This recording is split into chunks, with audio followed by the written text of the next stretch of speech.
Mari kita undang Allah di dalam diri kita, dalam keheningan batin kita. Biarkan Dia menata seluruh ruang dalam diri kita, sehingga kita tahu bahwa sesungguhnya rumah suci kita ada dalam diri kita. Dan setelah ini kita bisa menyaksikan semua tempat di semesta ini tidak ada tempat yang tidak suci.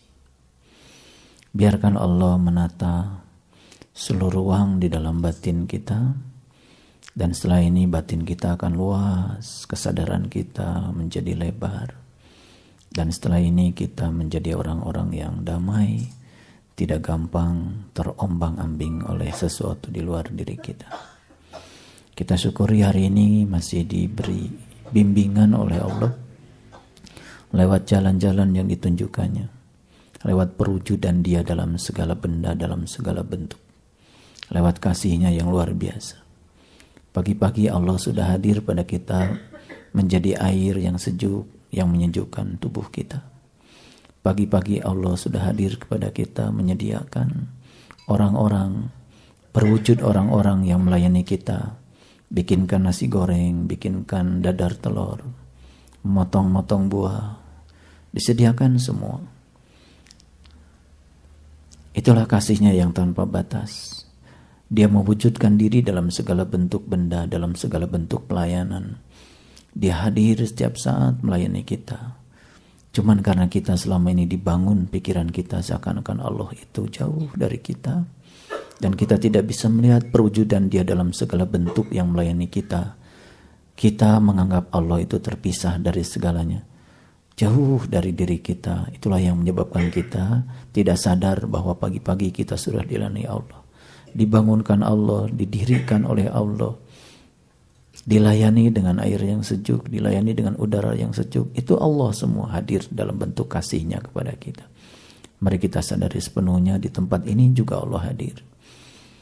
Allah hadir sebagai telinga kita, Allah hadir sebagai penglihatan kita, Allah hadir sebagai pikiran dan kecerdasan yang ada pada diri kita. Allah hadir sebagai tangan kita, Allah hadir sebagai kaki kita, Allah hadir sebagai perwujudan dari segala pelayanan kepada kita. Mari kita biarkan Dia terus hadir. Sadari semuanya. Kita puji Dia bersama-sama membaca hamdalah. Alhamdulillahi Rabbil Alamin. Salawat dan salam mari kita sanjungkan keriban baginda Rasulullah Sallallahu Alaihi Wasallam. Seraya bersalawat untuknya. Allahumma salli ala Sayyidina Muhammad wa ala ali Sayyidina Muhammad. Semoga kita bisa mewujudkan sifat-sifat Allah dalam kehidupan kita, di tubuh kita yang sangat luar biasa ini. Seperti seorang Muhammad telah mewujudkan sifat-sifat Allah hadir di dalam dirinya. Sehingga beliau telah mencahayakan semesta ini dalam waktu yang amat singkat. Pengaruhnya begitu luar biasa. Karena yang dipancarkan bukan kata-kata, tapi yang dipancarkan adalah perbuatannya. Pidato beliau yang sesungguhnya adalah akhlak beliau. Semoga kita juga bisa berpidato setiap saat dengan akhlak mulia yang kita pancarkan dari diri kita. Mari kita awali kajian yang penuh berkah ini seraya membaca basmalah. Bismillahirrahmanirrahim. Buah dari usaha itu pasti ada yang bisa kita capai. Jadi buah dari usaha itu pasti adalah pencapaian. Buah dari pencapaian pasti ada yang memenuhi kepuasan kita. Saat kita mencapai sesuatu dari usaha kita, pasti kita akan merasa puas. Dan buah dari ketercapaian yang kita ingin adalah kepuasan.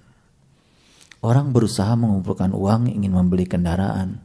Setelah tercapai kendaraan yang diinginkan, berikutnya puas karena telah bisa membeli kendaraan. Orang nabung kemudian untuk beli rumah, itu usaha. Lalu hasil usahanya adalah ketercapaian, memiliki rumah yang diidam-idamkan.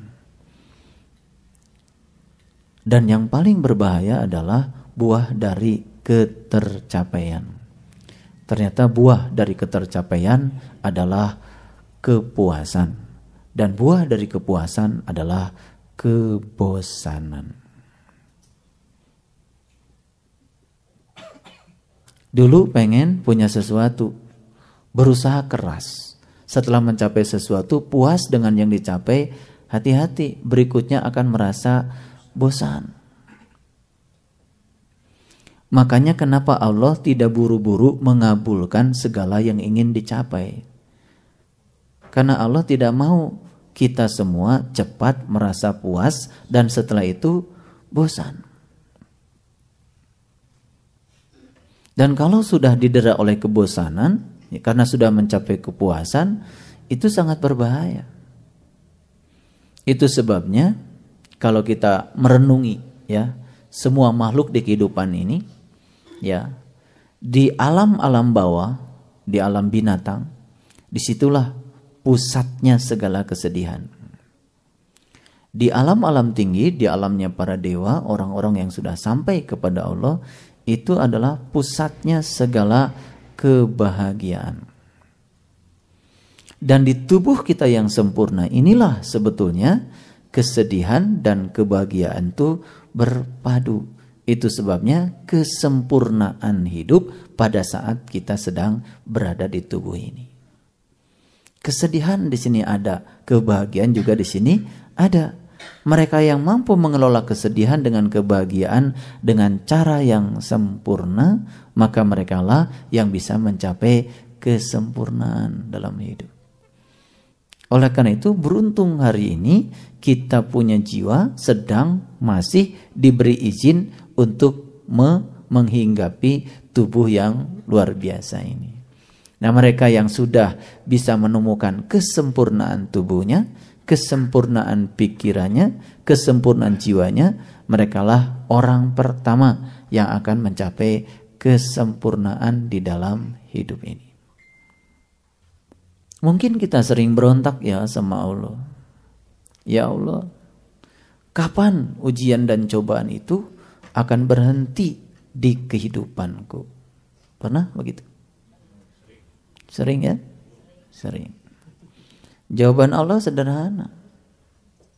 Ujian dan cobaanku akan berhenti dalam kehidupanmu saat tepat ketika kamu berhenti mengeluhkan ujian dan cobaan itu. Selama kamu masih mengeluh, kata Allah, maka ujian dan cobaan itu akan terus-menerus aku hadirkan sampai kamu bisa melampauinya dan kamu berhenti mengeluh. Jadi sebetulnya ngaji dengan saya hari ini, ya, saya akan ngasih tips bagaimana caranya berhenti mengeluh. Karena menghentikan ujian dan cobaan yang paling luar biasa adalah berhenti mengeluhkan sesuatu yang dirasakan sebagai kepahitan dalam kehidupan kita. Kalau masih mengeluh, maka akan terus-menerus itu datang.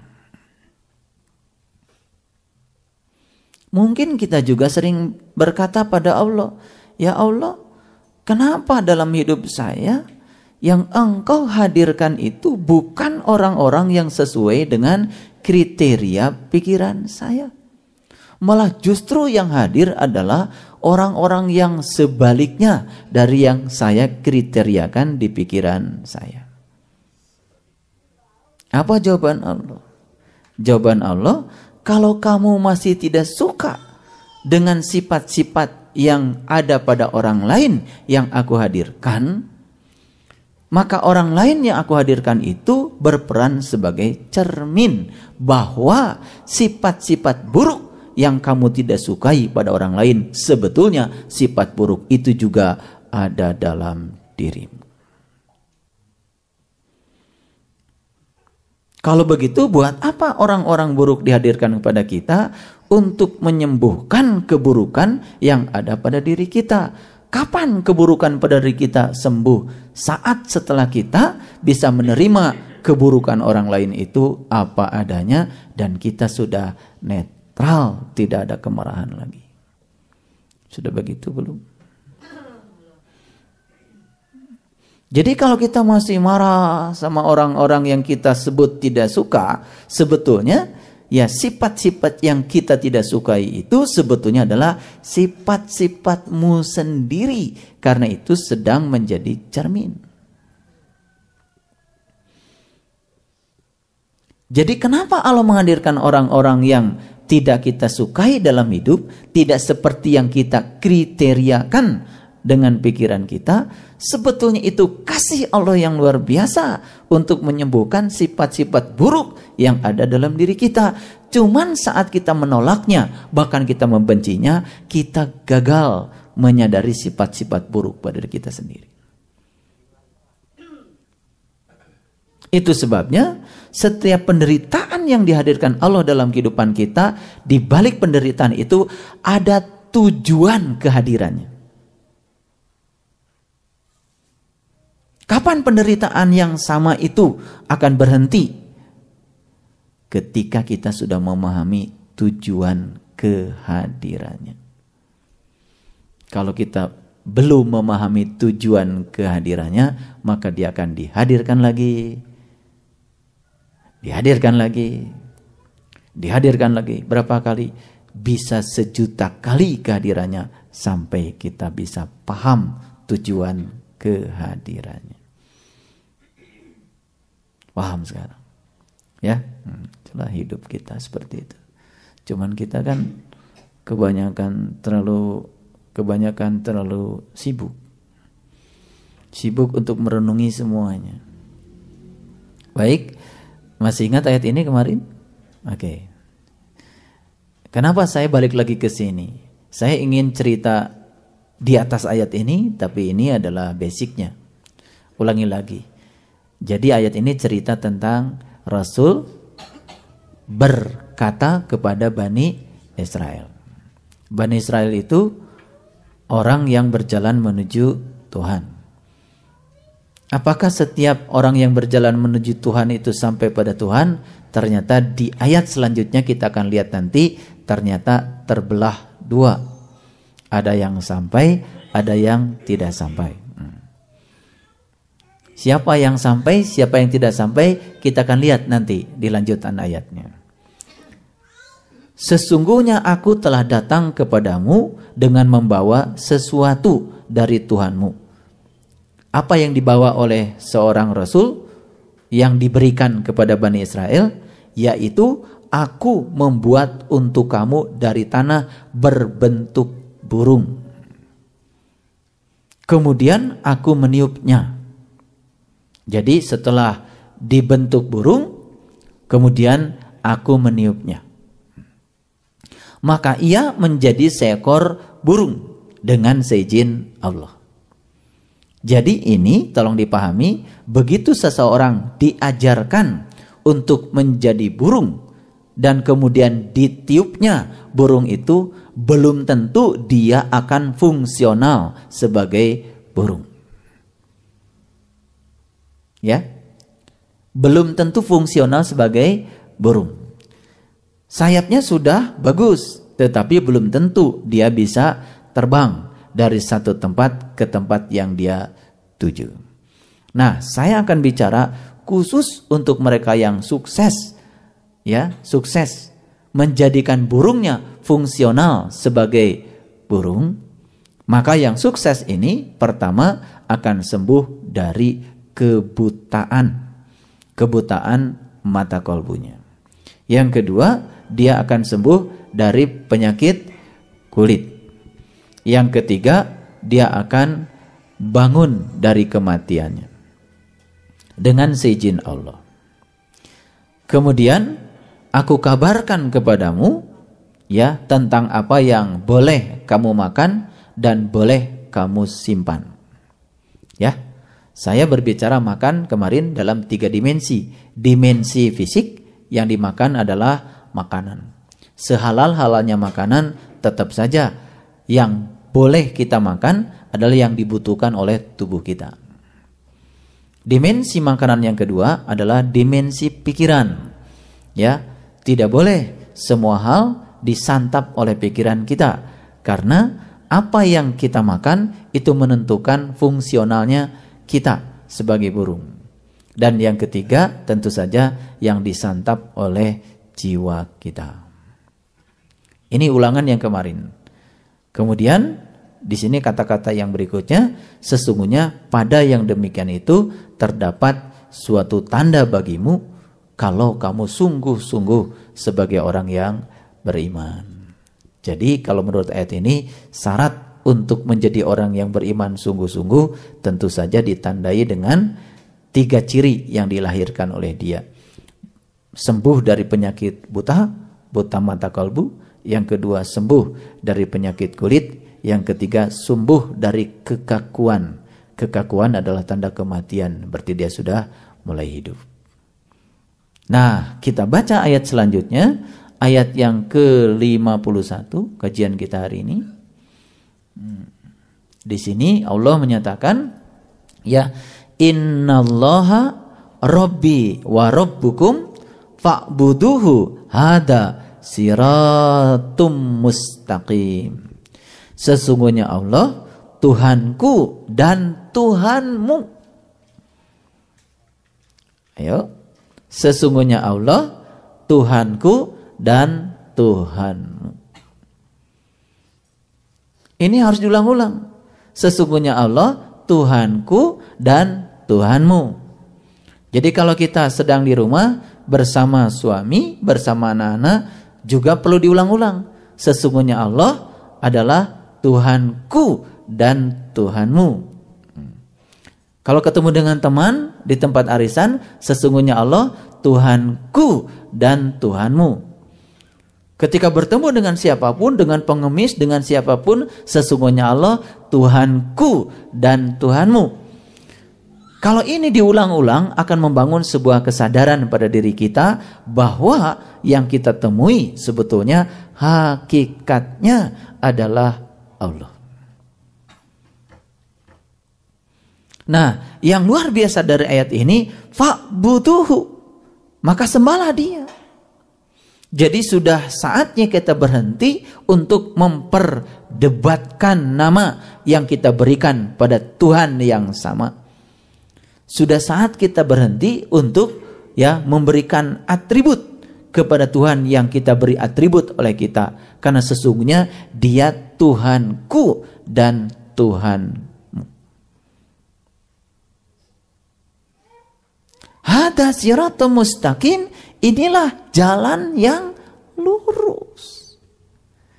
Jadi definisi siratul mustaqim tahap awal saat dulu pengajian sudah saya sampaikan, siratul mustaqim versi surat Al-Fatihah adalah jalannya orang-orang yang telah diberi nikmat. Versi selanjutnya dari siratul mustaqim adalah inilah jalan yang lurus. Ada, mana jalan yang lurus itu? Jalan yang lurus itu adalah jalan yang sudah dibicarakan di ayat yang ke-49 tadi. Paham? Jadi makanya saya bahas ayat 49 karena akan ditegaskan di ayat yang ke-51 itu bahwa jalan yang lurus itu perwujudan nyatanya adalah tubuh kita sendiri saat tubuh kita dibentuk menjadi burung, lalu fungsional sebagai burung, lalu bisa membebaskan kebutaan mata kalbu, bisa menyembuhkan penyakit kulit, dan bisa membangunkan kematian kita. Itu perwujudan jalan yang lurus yang selanjutnya dari penjelasan yang sebelumnya. Baik, kalau gitu kita tarik kesimpulan sebelum saya jauh menjelaskan ini. Jadi jalan yang lurus itu sebetulnya adalah tubuh kita sendiri. Oleh karena itu orang tua kita sudah ngasih simboliknya bahwa jalan Siratal Mustaqim itu adalah rambut dibelah 7. Para nabi Ibrahim juga memberikan Siratal Mustaqim itu adalah sapi untuk 7. Ya. Upacara haji menjelaskan pada kita Siratal Mustaqim itulah yang diulang-ulang, yang 7 kali tawaf, 7 kali sa'i, ya, 7 kali batu untuk melempar jumlah. Itulah siratal mustaqim. Perwujudan nyatanya adalah saat dimana ya makhluk yang dibuat dari tanah ini dibentuk menjadi seekor burung saat Bani Israel bertemu dengan seorang rasul. Jelas? Jelas? Ya. Beruntung kalian hari ini dapat hadir juga di sini untuk menerima berita yang sangat besar ini dalam kehidupan kita. Karena ya yang hari ini sedang menghuni tubuh manusia sekalipun tidak banyak yang mendapatkan berita besar ini. Apalagi yang hari ini sedang menghuni alam-alam rendah, sedang jadi kuda, sedang jadi ayam, sedang jadi tikus, sedang jadi kambing. Ya jelas tidak ada pengajian buat kambing ya.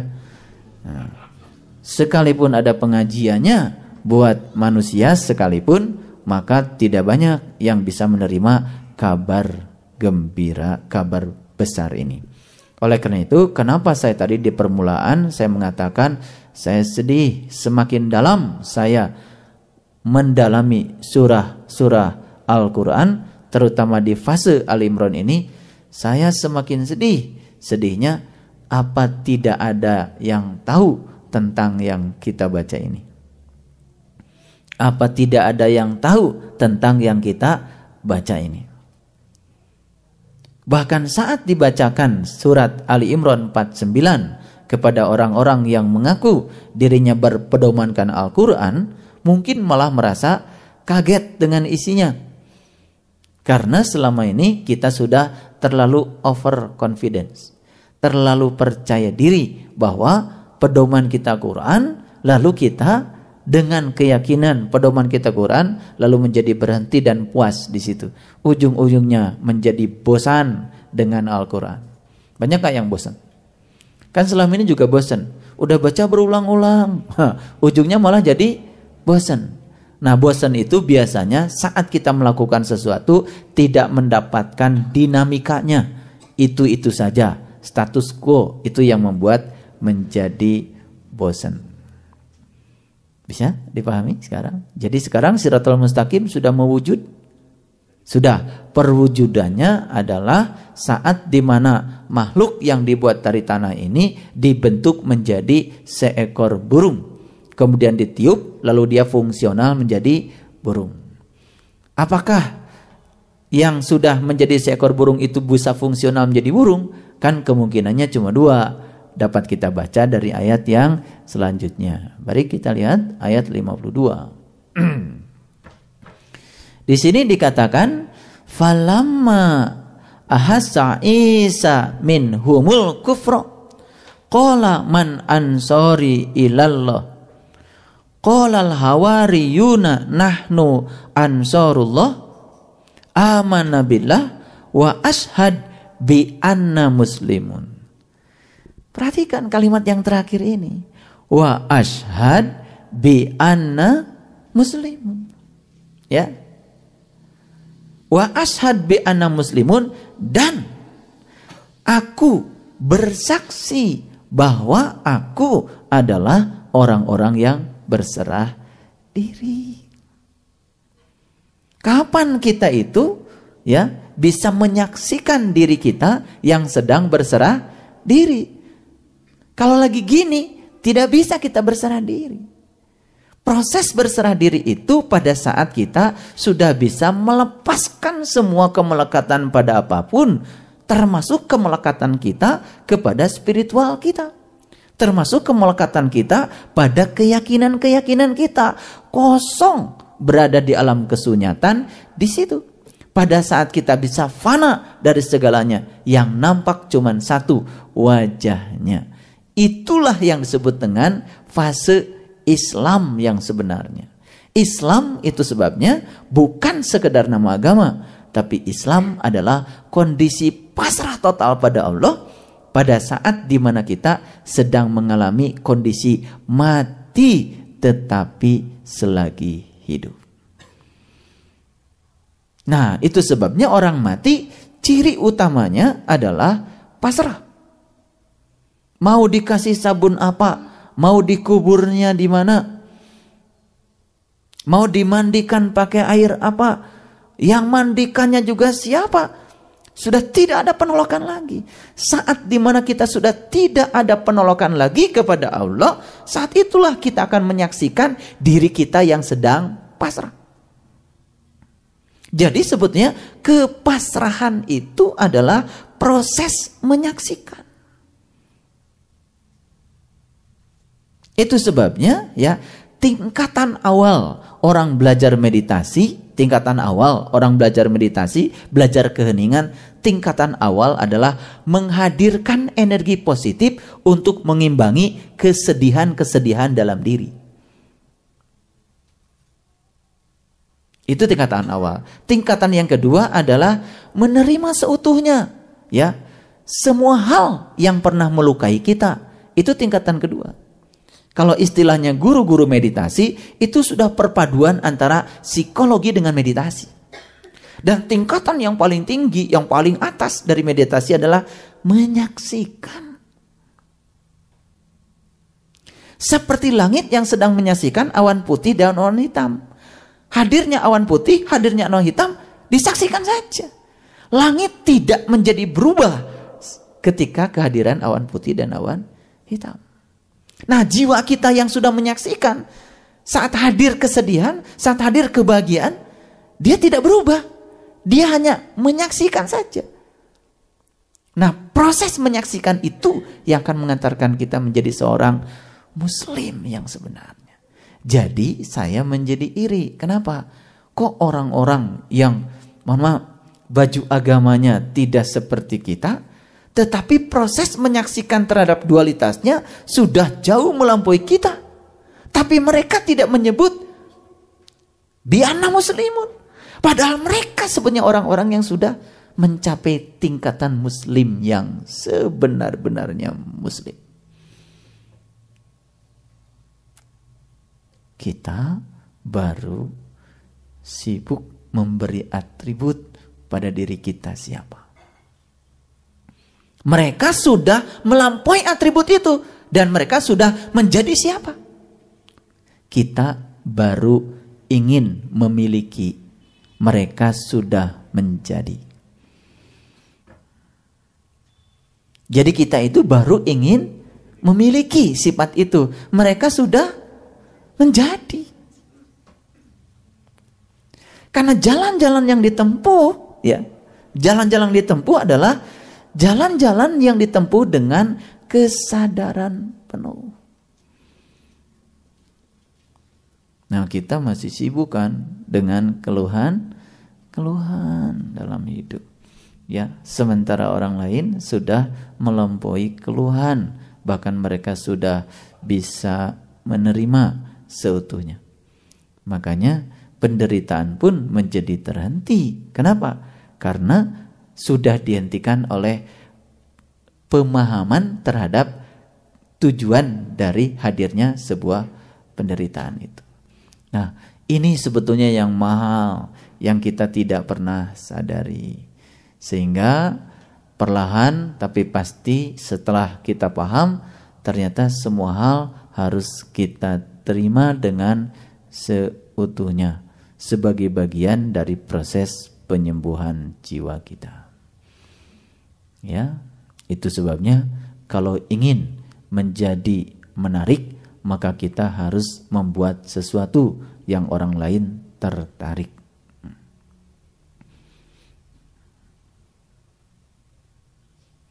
Burung merak kalau pengen ditaksir sama lawan jenisnya, pasti dia akan membuat badannya menjadi menarik sehingga orang lain menjadi tertarik. Nah, kita ini ingin orang lain tertarik, tetapi tidak membuat suasana kita membuat orang lain jadi tertarik. Bagaimana orang tertarik kalau tidak menarik? Kamu kenapa sih menjauh terus dari saya? Yang ditanya orang, bukan ditanya dirinya. Kenapa diri saya menjadi tidak menarik bagi orang lain? Mengapa omongan saya tidak menarik bagi telinga orang lain? Mengapa dandanan saya tidak menarik bagi mata orang lain? Mengapa jiwa saya kok tidak menarik bagi jiwa-jiwa orang lain? Mengapa pikiran saya tidak bisa menarik pikiran-pikiran orang lain? Kan jarang ya ngaji seperti itu ke dalam. Yang ada kita ingin memaksa agar orang lain tertarik. Ya. Kenapa pasangan saya tidak tertarik pada saya? Harusnya pertanyaannya, jangan-jangan saya tidak menarik. Karena saya tidak membuat sesuatu yang membuat pasangan saya tertarik. Jadi kalah sama burung merak. Burung merak itu kalau mau kawin dengan pasangannya, ya, berdandan. Ya. Semua bulu yang indahnya itu direbahkan sehingga dia menjadi menarik. Maka pasangannya jadi tertarik. Kenapa dia menjadi menarik? Ya, karena dia sadar dengan potensinya. Sebetulnya dalam diri saya ada sesuatu yang hebat yang membuat orang lain bisa tertarik. Nah, kita itu sering tidak percaya bahwa dalam diri kita ada sesuatu yang hebat yang membuat orang lain tertarik. Yang terjadi apa? Yang terjadi kita sering merendahkan diri kita sendiri. Katanya Allah bersamamu, lebih dekat padamu daripada urat lehermu. Tapi kamu justru merendahkan dirimu sendiri dengan keluhan-keluhan yang ada pada dirimu. Saya tidak mampu, saya tidak mungkin seperti orang lain. Lalu Allah juga akan bersuara dari dalam. Bukankah aku bersamamu?